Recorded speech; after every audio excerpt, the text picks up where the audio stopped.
புருஷன் இல்லாம கூட ஒரு பொண்ணால வாழ முடியும்.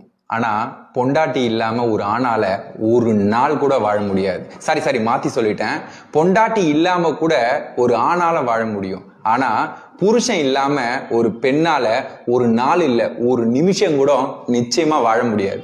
இப்படி ஆளுக்கு தகுந்த மாதிரி வாய்க்கு வந்த மாதிரி நாம பேசுறதுக்கு வேணா நல்லா இருக்கும். ஆனா நடைமுறையில அந்த வாழ்க்கை துணையை இழந்தவங்களுக்கு தான் அந்த வழி என்னன்னு தெரியும். எப்படிப்பட்ட மாவீரனா இருக்கட்டும், சிங்க பெண்ணா இருக்கட்டும், நான் வாழ்ந்து காட்ட முடியும்னு சொல்லலாம், வாழ்ந்து காட்டலாம். ஆனா ஏதோ ஒரு கட்டத்துல ஒரு துணையை தேடும்.